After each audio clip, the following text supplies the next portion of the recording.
Hello friends, how are you? Welcome to our channel The Big Tutorial and we are solving class 10th NCERT maths और उसमें लोग chapter number 12 areas related to circles start कर दिए और इस chapter की exercise 12.2 के question number 7 and 8 we solve in this video and इसके जो प्रीवियस के क्वेश्चंस हैं that we have already solve that videos are available in the playlist if you like my this video then go through the playlist and watch the previous videos and class 10th NCERT maths के approximate 6 chapters we have solve उनका जो link है आपको इस video के description में मिल जाएगा, आप वहां से जाकर के भी देख सकते हैं। और हम लोग क्लास 10th एनसीईआरटी मैथ्स का कंप्लीट सोल्यूशन आपको प्रोवाइड करेंगे, so subscribe our channel so that you can get the complete solution of class 10th NCERT maths. चलिए क्वेश्चन नंबर 7 पे आते हैं। क्वेश्चन नंबर 7 आपका गिवन है a chord of a circle of radius 12 centimetre है, आपकी radius 12 centimetre है, subtends an angle of 120 degree at the centre, find the area of the corresponding segment of the circle. तो सबसे पहले हमने क्या किया, यहाँ पे पाई का वैल्यू आपका यूज करना है 3.14 एंड जो √3 का वैल्यू अगर आता है तो वहाँ पे 1.732 यूज करना है। ये ऐसा क्वेश्चंस में मेंशन है आपका। अब यहाँ पे हमने क्या किया, एक सर्कल ड्रा कर लिया और हम लोग यहाँ पे उसका सेंटर ओ नेम दे देते हैं। अब कह रहा है कि इस सर्कल में जो एक कोई कार्ड है, इसका नेम यहाँ पे एक कार्ड ड्रा कर लीजिए भाई, उसका नेम दे दीजिए आप ए बी नेम दे दिया। और इस कार्ड के थ्रू से आपका जो सेंटर पे एंगल फॉर्म हो रहा है दैट इज 122 डिग्री, ये आपका बुक में गिवन भी है। तो ये आपका जो एंगल है दैट इज 120 डिग्री और इस सेंटर का नेम हमने ओ दे दिया। अब हमें क्या करना है, इस कार्ड के थ्रू से जो सेगमेंट ये फॉर्म हो रहा है, ये सैडेड पोर्शन कर दे रहा हूं, इस सैडेड पोर्शन को आपका एरिया फाइंड करना है। तो देखिए इसका एरिया फाइंड करने के लिए आपको जो ये आपका सेक्टर है उस सेक्टर का एरिया फाइंड कीजिए और फिर उस सेक्टर के एरिया में से area of triangle O A B को माइनस कर देंगे तो आपका एरिया ऑफ सेगमेंट आ जाएगा। तो सबसे पहले आपका यहाँ पे देखिए जो थीटा इज इक्वल टू कितना है आपका, theta is equal to 120 degree and जो आपकी radius R is equal to 12 centimetre, ये हमारा गिवन है। अब यहाँ पे क्या कीजिए, सबसे पहले एरिया ऑफ सेक्टर आप फाइंड कर लीजिए, फिर एरिया ऑफ ट्रायंगल आप फाइंड करेंगे। तो यहाँ से देखिए आपका एरिया ऑफ सेक्टर क्या हो जाएगा भैया, तो एरिया ऑफ सेक्टर क्या फॉर्मूला होता है, थीटा अपॉन 360 और इंटू पाई आर स्क्वायर, ये डिग्री। थीटा की वैल्यू आपकी 120 डिग्री गिवन है और इसके बाद 360 और इंटू पाई का वैल्यू 3.14 हमें यूज करना है। यहाँ पे इसको इरेज कर देता हूँ, हमें क्या करना है 3.14 यूज करना है भाई। तो 3.14 लिखेंगे उसको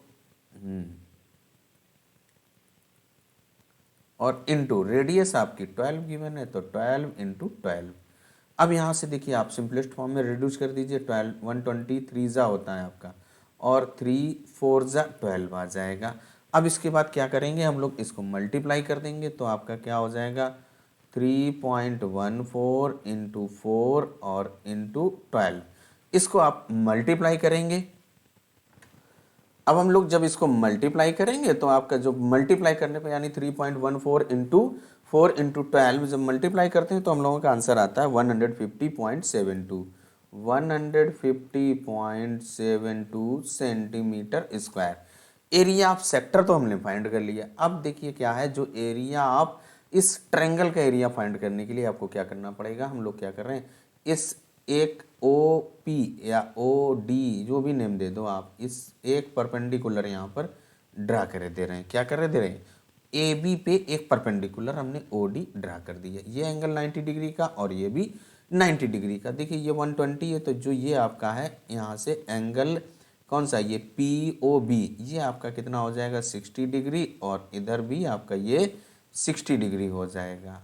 अब इसके बाद जो ओ बी पी एंगल, इसकी वैल्यू कितनी हो जाएगी, देखिए आपका जो angle A O B equal to कितना है आपका 120 डिग्री है और यहाँ से जो आपका angle O P B equal to 90 degree का है जो आपने परपेंडिकुलर ड्रा किया है और इसके बाद angle B O P equal to आपका कितना है 120 का हाफ, दैट इज 60 डिग्री। तो एंगल ओ बी पी ये कितना हो जाएगा, ये वाला, ये आपका 30 डिग्री हो जाएगा। तो यहाँ पे एंगल कितना हो जाएगा, O B P equal to आपका 30 डिग्री हो जाता है।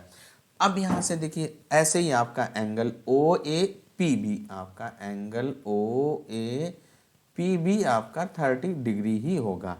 जब आपने ये एंगल फाइंड कर लिया, अब यहाँ पे देखिए जो आप क्या कीजिए, हमें इस ट्रायंगल का एरिया फाइंड करने के लिए बेस इंटू परपेंडिकुलर करना पड़ेगा, 1/2 बेस इंटू परपेंडिकुलर।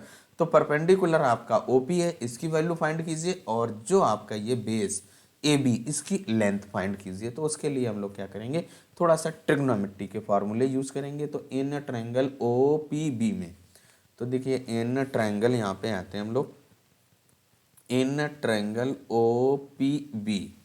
तो सबसे पहले देखिए जो आपका ओ पी बी जब आप ट्रायंगल ये ले रहे हैं, तो यहाँ पे जब थीटा एंगल लेंगे, तो थीटा की वैल्यू क्या होगी, साइन थीटा आप अप्लाई कीजिए। तो थीटा के जस्ट अपोजिट ओपी है, दैट इज अ परपेंडिकुलर, और हाइपोटेनस ओ बी हो जाएगा, यानी sine theta is equal to क्या होगा, O P upon O B होगा। तो वही वैल्यू यहाँ पर रखेंगे भाई।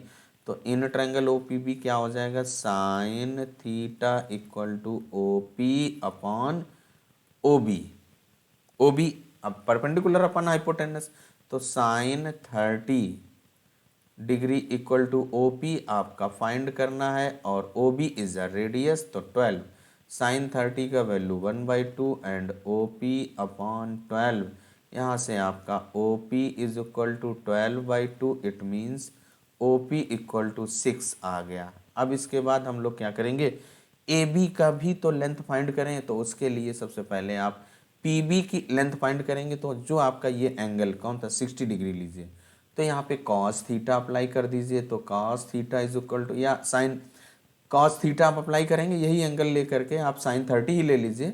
तो sine cos theta is equal to base upon hypotenuse apply कर दीजिए। तो वही ट्रायंगल में आपका कॉस थीटा अप्लाई करते हैं भाई हम, वही triangle in triangle O P B. तो cos theta is equal to base आपका पी बी हो जाएगा, और अपॉन ओ बी।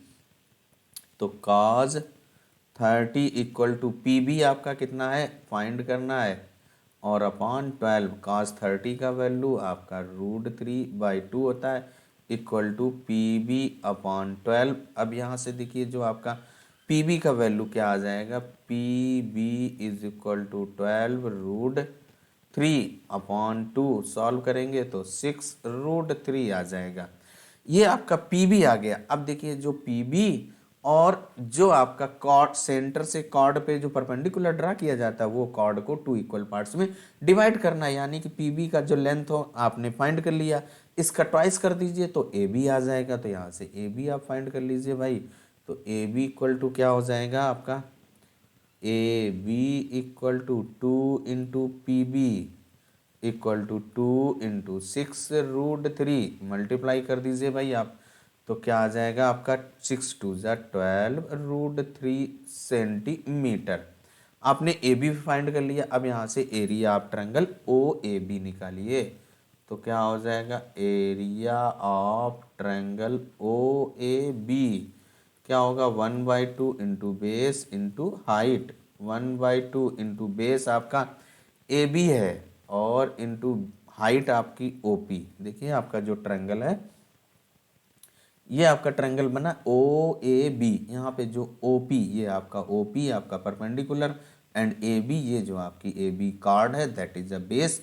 तो 1/2 O P upon A B into O P आ जाएगा। यहाँ पे वैल्यू पुट कर दीजिए भाई, 1/2 एंड ए बी का वैल्यू आपने ये 12√3 फाइंड किया, और इंटू ओ पी आपका 6 है। तो यहाँ से इससे कट कर दीजिए, तो आपका 3 आ जाएगा, 12×3 = 36, यानी कि area of triangle A O B equal to क्या आ जाएगा, 36√3, और यहाँ पे √3 का वैल्यू पुट कर दीजिए। तो 36 इंटू 1.73 मल्टीप्लाई करेंगे तो 62.28 आ जाएगा। आपका आंसर 62.28, सेंटीमीटर स्क्वायर आ गया। यानी कि आपने क्या किया, एरिया आप सेक्टर भी फाइंड कर लिया और एरिया आप ट्रायंगल भी फाइंड कर लिया। अब हम लोग एरिया आप सेगमेंट फाइंड करेंगे, तो सेक्टर के एरिया से एरिया आप ट्रायंगल माइनस कर दीजिए तो एरिया आप सेगमेंट आ जाएगा। तो यहाँ पे देखिए लिखेंगे एरिया ऑफ सेगमेंट क्या होगा, area of sector minus area of triangle A O B. अब इसके बाद माइनस कर दीजिए तो एरिया ऑफ सेक्टर आपने फाइंड किया था 150.72, ये वैल्यू यहाँ पर रख दीजिए भाई 150.72 minus 62.28। Area of triangle AOB का वैल्यू आपने ये 62.28 फाइंड किया था, वो यहाँ पे वैल्यू पुट कर दीजिए और पुट करने पर आप माइनस करेंगे। माइनस करने पर हम लोगों का जो आंसर आएगा 88.44 सेंटीमीटर स्क्वायर।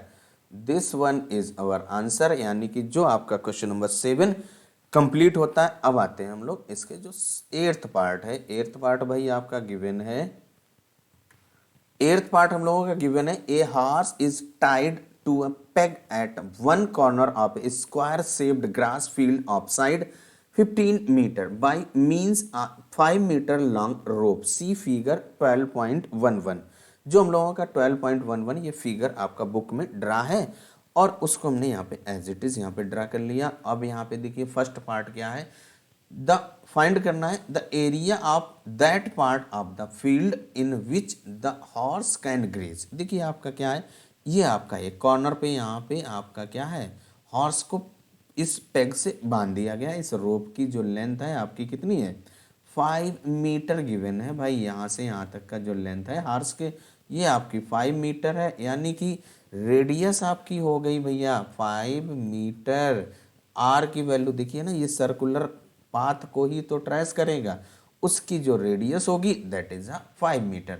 अब यहाँ पे जो ये एंगल है आपका वही तो सेक्टर एंगल हो जाएगा, यानी कि जो आपका थीटा है और स्क्वायर का जो ईच एंगल का मेजर कितना होता है 90 डिग्री, यानी कि theta is equal to 90 degree.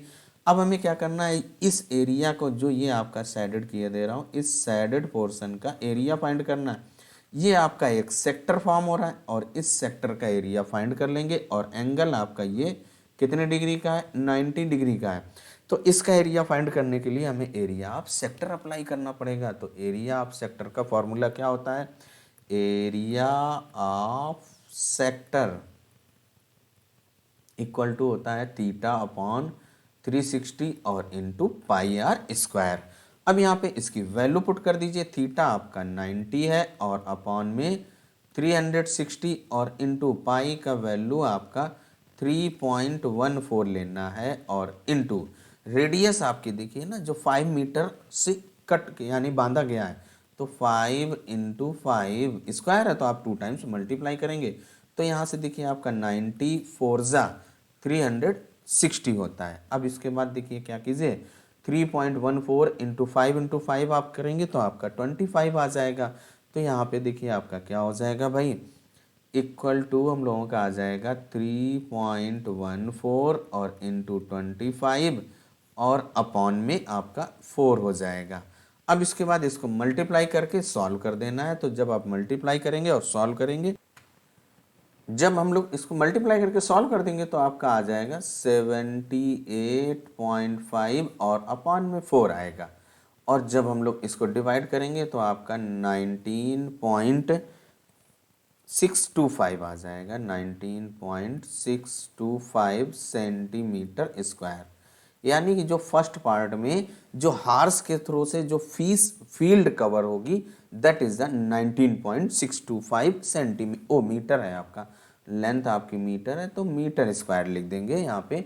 ये आपका फर्स्ट पार्ट तो हो गया। अब इसके बाद जो सेकंड पार्ट क्या कह रहा है, the increase in the grazing area if the rope were 10 metre long instead of 5 metre. यानी कि अगर आप पहले 5 मीटर से टाई कर रहे थे, अगर आपकी वही लेंथ 10 मीटर हो जाती तो कितना एरिया उसके थ्रू से कवर होगा, ये हमें फाइंड करना है, यानी कि कितना एरिया इंक्रीज हो जाएगा। तो पहले हम लोग क्या करेंगे, कितना एरिया हुआ 10 मीटर के थ्रू से, फिर उसमें 5 मीटर वाला माइनस कर देंगे तो इंक्रीज एरिया आ जाता है। तो देखिए आप लोग सेकेंड पार्ट को सॉल्व करेंगे तो एरिया आप सेक्टर फाइंड कीजिए, तो area of sector theta upon 360 और into pi R square, value रख दीजिए 90 अपॉन 360 और इंटू पाई का वैल्यू 3.14 एंड रेडियस आपकी अब 10 हो गई ना, तो 10 इंटू 10। अब यहाँ पे इसको कट कर दीजिए तो आपका 4 आ जाएगा, और जब आप इसको मल्टीप्लाई करेंगे तो देखिए 3.14 इंटू 100, जब आप 100 से 314 से मल्टीप्लाई करेंगे तो आपका यहाँ पे 3.14 से तो ओनली 314 आ जाएगा। तो यहाँ से देखिए आपका क्या हो जाएगा भाई 314 और अपॉन 2 से डिवाइड कर दीजिए भाई 4 आ जाएगा, 2 कहाँ, 2 से कट कर दीजिए 2 जा एंड यहाँ पे 2 1 जा और 1 रिमाइंडर बचा, और इसके बाद 2 5 जा 10, 2 7 जा 14, यानी 157 अपॉन 2 आ जाएगा। जब आप इसको डिवाइड करेंगे तो 2 7 जा 14 एंड 2 8 जा 16 एंड पॉइंट का 5 आ जाएगा, यानी कि आपका 78.5 मीटर स्क्वायर आ जाएगा एरिया, जब आपकी उसकी 10 मीटर लॉन्ग रोप से आप उसको टाई करते हैं। अब हम लोग क्या करेंगे, इंक्रीज एरिया फाइंड करेंगे। यहां पे लिखेंगे इंक्रीज एरिया, एरिया में कितना इंक्रीमेंट हुआ। पहले आपका देखिए कितना था भाई, जो 5 मीटर रोप ले रहे थे हम लोग तो क्या आ रहा था 19.625 मीटर स्क्वायर आया था, और जब आपने 10 मीटर का रोप लिया तब आपके पास आ गया 78.5। तो क्या कीजिए आप 78.5 माइनस 19.625, पहले वाला 5 मीटर्स वाला माइनस कर देंगे। तो जब आप इसको माइनस करेंगे तो हम लोगों का आ जाएगा 58.875 metre square. This one is our answer, और आपका जो क्वेश्चन नंबर 8 भी कंप्लीट हो जाता है। तो आज के इस वीडियो में हम लोग 7 एंड 8 क्वेश्चन ही सॉल्व करने वाले थे। तो मिलते हैं नेक्स्ट वीडियो में नेक्स्ट क्वेश्चन के साथ।